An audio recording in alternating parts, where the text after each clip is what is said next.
আলহামদুলিল্লাহি রাব্বিল আলামিন ওয়াসসালাতু ওয়াসসালামু আলা সাইয়্যিদিল আমবিয়াই ওয়াল মুরসালিন ওয়া আলা আলিহি ওয়া সাহবিহি আজমাইন।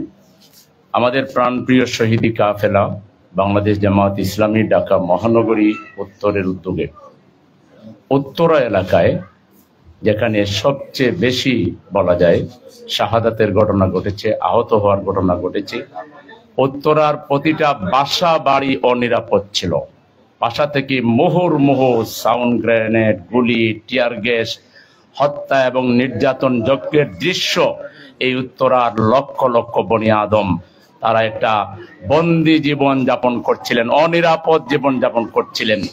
সেই আন্দোলনের রণক্ষেত্র হিসেবে বিবেচিত উত্তরা, যেখান থেকে আবার বিজয়ের সূচনা হয়েছিল। সকাল 11টায় লক্ষ লক্ষ মানুষের বিজয় মিছিল সেই গণভবনের দিকে, যেখানে বসে মানুষকে খুন করার যিনি নির্দেশ দিচ্ছিলেন সেই খুনির বাসস্থানের দিকে লক্ষ লক্ষ লোকের বিজয় শোভাযাত্রা যেখান থেকে শুরু হয়েছিল। সেই উত্তরার 25টি শহীদ পরিবার আরো আছেন, আমরা সবাইকে কানেক্ট করতে পারিনি, সামনে করবো ইনশাল্লাহ। 25টি শহীদ পরিবারকে নিয়ে আয়োজিত আজকের এই অনুষ্ঠানের মাননীয় প্রধান অতিথি বাংলাদেশ জামায়াত ইসলামীর সংগ্রামী সেক্রেটারি জেনারেল, মজলুম জননেতা, সাবেক এমপি অধ্যাপক মিয়া গোলাম পরোয়ার, উপস্থিত নেতৃবৃন্দ, শহীদ পরিবারের সম্মানিত সদস্যবৃন্দ, সুধী মণ্ডলী, মিডিয়ার বন্ধুরা, আশা করি দীর্ঘ সময় এখানে বক্তব্য শুনে আপনারা সবাই আপ্লুত হয়েছেন। আমরা কেউ চোখে, আমি দেখেছি মিডিয়ার কর্মীদের চোখেও পানি, আমরাও কাঁদতেছিলাম। শহীদদের মর্যাদা আল্লাহ তাআলা নিজেই বর্ণনা করেছেন, এই ব্যাপারে কোনো সন্দেহ নাই। আল্লাহ নিজেই বলেছেন, আউযু বিল্লাহি মিনাশ শাইতানির রাজিম, ওয়ালা তাকুলু লিমান ইউকতালু ফি সাবিলিল্লাহি আমওয়াত বাল আহইয়াউম ওয়ালাকিন লা তাশউরুন।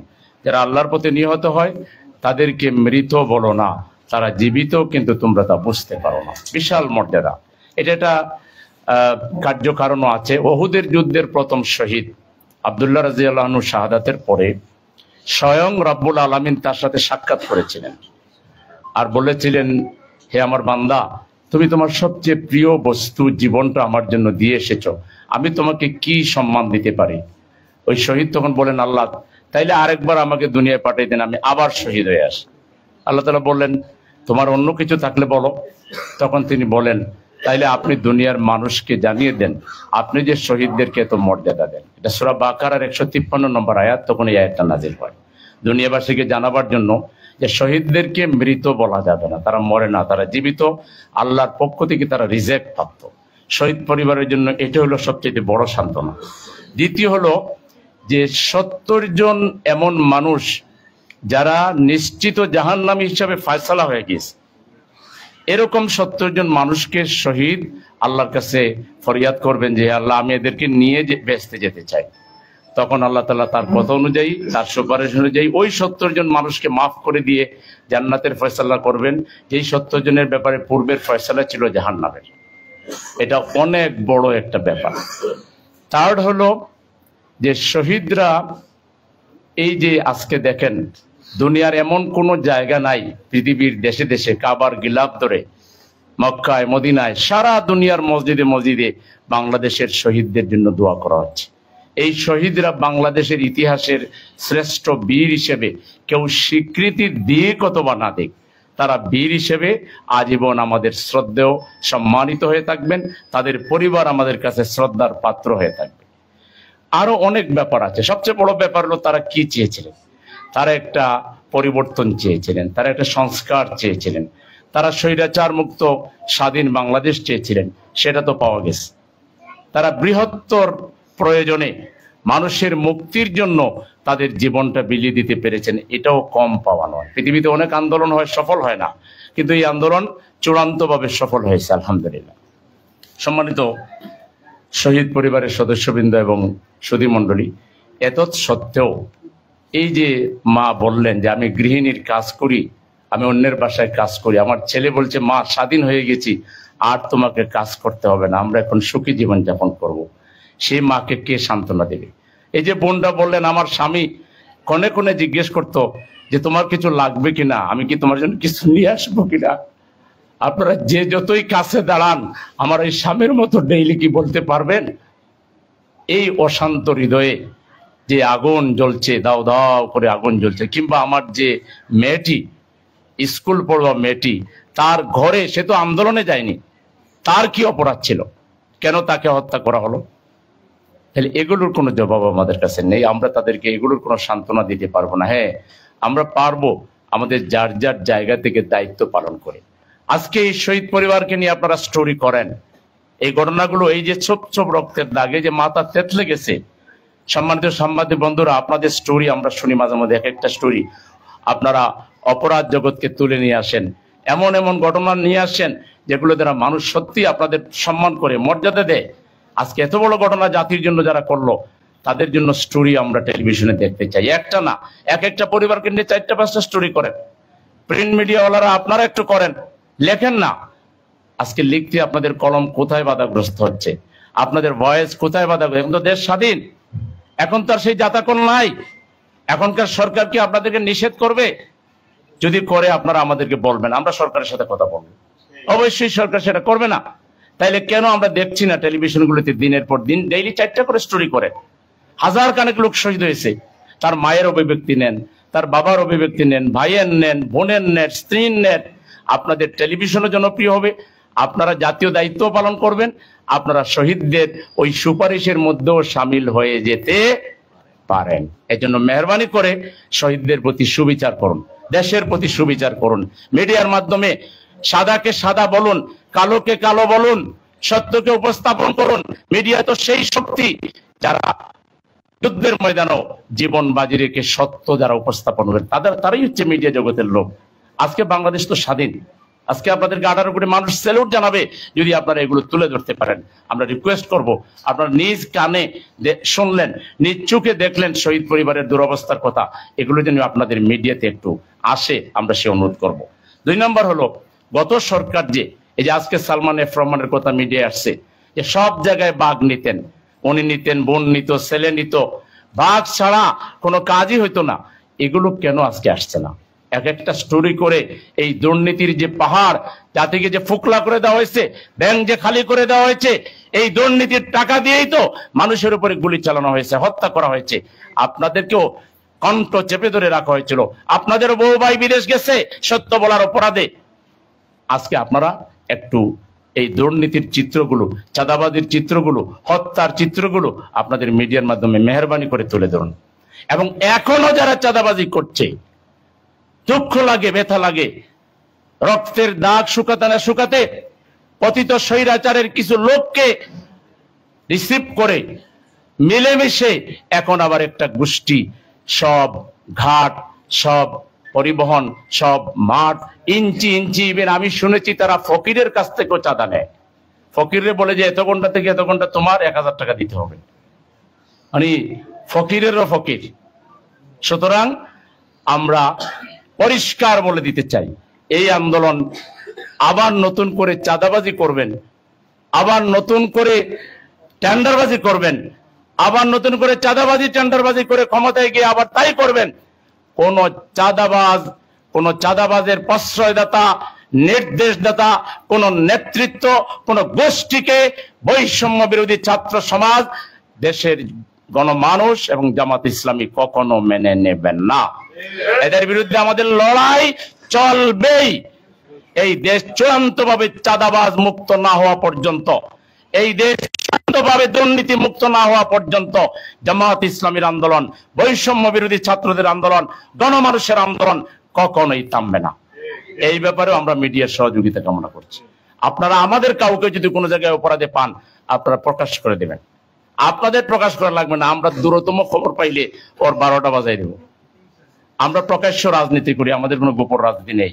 আমরা আবারও বলছি, স্বৈরাচার যে পথে হেঁটেছিল, বিভাজন, প্রতিহিংসা, প্রতিশোধ পরায়ণতা, জাতির মধ্যে হিংসা ছড়িয়ে দেওয়া, এই কাজ এখন নতুন করে যদি কেউ করেন, হাসিনা যে পথে গেছে সেই পথে তাদেরকেও চূড়ান্তভাবে যেতে হবে। এই দেশ আর কেউ বিভক্ত করবেন না। ওয়াতাসিমু বিহাবলিল্লাহি জামিআন ওয়ালা তাফাররাকু। ঐক্যবদ্ধভাবে আসুন আমরা দেশটাকে গঠন করি। আমাদের আমির যে প্রায়োরিটি ঘোষণা করেছেন, জামাত ইসলামের আমির, গণমানুষের প্রিয় কণ্ঠ জননেতা ডাক্তার শফিকুর রহমান, তিনি বলেছেন এখন রাজনীতি নয়, এখন অসহায় আহত মানুষের পাশে দাঁড়াও, তাদের সাহায্য করো, চিকিৎসা করো, শহীদ পরিবারের দোয়া নাও, দেশকে ঐক্যবদ্ধ রাখো, দেশের মানুষের মধ্যে বৈষম্য বিরোধী যে চেতনা জাগ্রত রাখো, মানুষের পাশে দাঁড়াও। আমরা কোনো শোভাযাত্রা করছি না, রাজধানীতে আমরা শোভাযাত্রা করলে ইনশাল্লাহ সবচেয়ে বড় শোভাযাত্রা ঢাকা মহানগরী উত্তর, ছোট্ট মিছিল কোথাও আমরা করিনি। আমরা এই কাজের মধ্যে আছি, আপনারা দেখছেন, আপনারা তো আসতেছেন আমাদের প্রোগ্রামে, আমরা এটার মধ্যে আছি। আমরা বলবো অন্যান্য রাজনৈতিক দল, সামাজিক শক্তিকে বলবো যে একটু আপনারা আমাদের অসহায় ভাইদের পাশে দাঁড়ান। আমরাও ওয়াদা দিচ্ছি, আমরা রাষ্ট্রকে বলেছি, কিন্তু আমাদের বর্তমান সরকারের হাতে তো টাকা নাই, সব ফুকলা করে চলে গেছে, ব্যাংক খালি, তার কোত্থেকে দিবে? আমরা এই জন্য বসে নাই, আমরা 2 লাখ করে প্রত্যেক শহীদ পরিবারকে দেওয়ার, কাউকে 1 লাখ পৌঁছে দিয়েছি, কাউকে এনাদের 1 লাখ আমরা আবার পৌঁছে দিব ইনশাল্লাহ। 2 লাখ করে সবাইকে দিচ্ছি, আহতদেরকে 50,000 টাকা করে দিচ্ছি। আমরা, আমাদের আমির সাহেব বলেছেন এদের কর্মসংস্থান ব্যবস্থা করতে, অথবা ব্যবসায়ের পুঁজি দিয়ে দিতে, অথবা বলেছেন যে তাদেরকে ভাতা দিতে।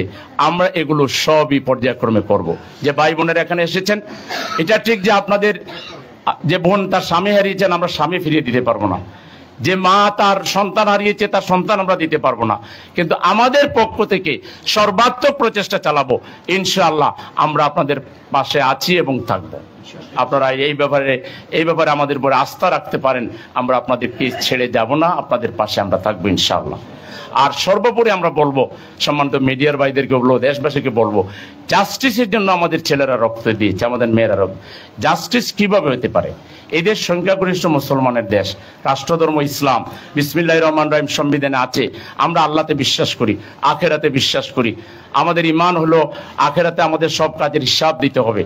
এই ধরনের একটা বিশ্বাস, মূল্যবোধ, নৈতিক চরিত্র ছাড়া আপনি জাস্টিস, যার চরিত্রই নেই সে জাস্টিস দিবে কোত্থেকে?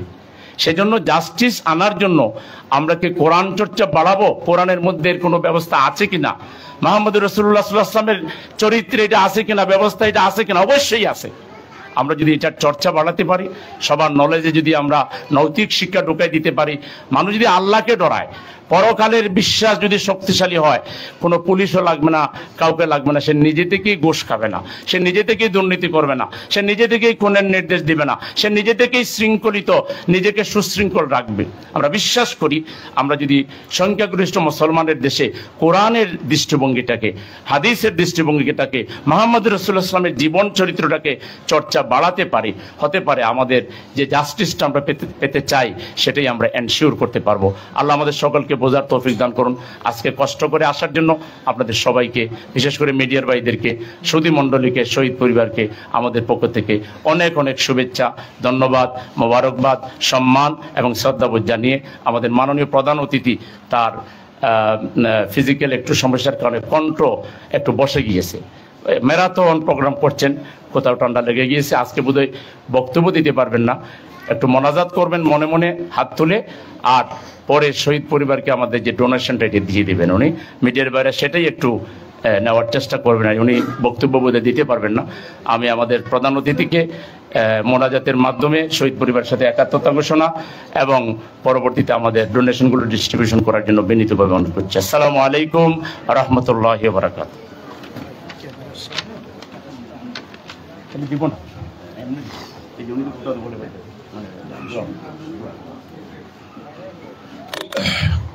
আপনারা কয়েকবার দুরূদ শরীফ পড়ুন, দোয়া হবে। আল্লাহুম্মা সাল্লি আলা মুহাম্মদ ওয়া আলা আলি মুহাম্মদ কামা সাল্লাইতা আলা ইব্রাহিম ওয়া আলা আলি ইব্রাহিম ইন্নাকা হামিদুম মাজিদ। আল্লাহুম্মা বারিক আলা মুহাম্মদ ওয়া আলা আলি মুহাম্মদ কামা বারাকতা আলা ইব্রাহিম ওয়া আলা আলি ইব্রাহিম ইন্নাকা হামিদুম মাজিদ। আল্লাহুম্মা আমিন।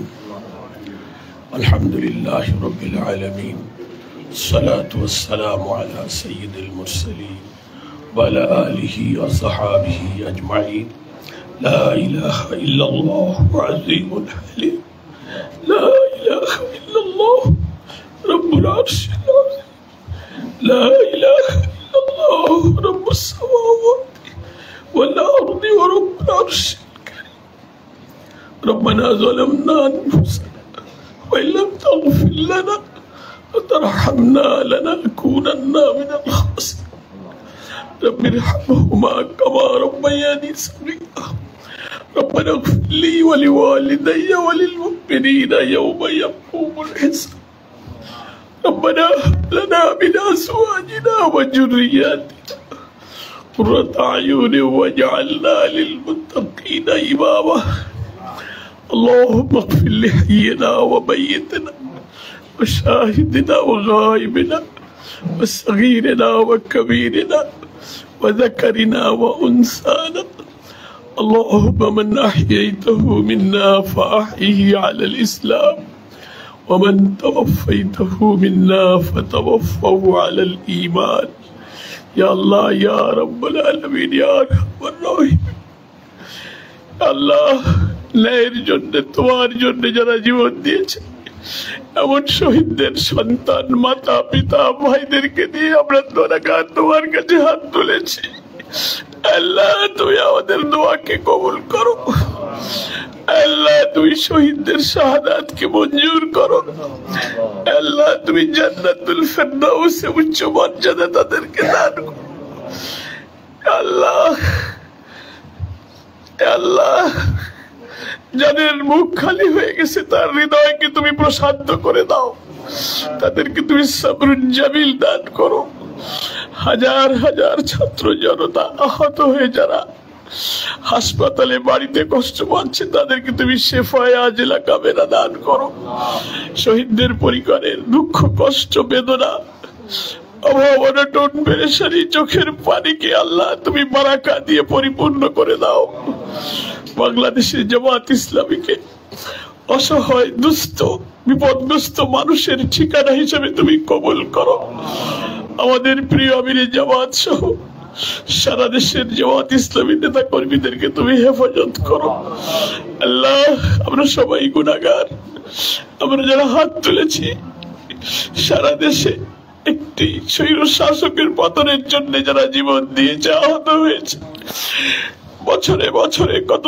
ত্যাগ স্বীকার করেছে সবকিছুকে তুমি কবুল করো আমাদের গুনাহ খাতা মাফ করে শেষ বিচারের দিন তুমি আমাদেরকে মাগফিরাত দান করো ربنا تقبل منا إنك أنت السميع العليم وتب علينا إنك أنت التواب الرحيم يا الله শহীদদের বিধবা স্ত্রী তাদের মাসুম বাচ্চা তাদের স্বামীর চোখের পানি আমরা কি দিয়ে মুছাবো মাহবুব তোমার বেহেশতের সুখবর আর দুনিয়ায় বারাকার সুখবর দিয়ে তুমি তাদের দিলকে প্রশান্ত করে দাও বিরহমাতিকা ইয়া আরহামার রাহিম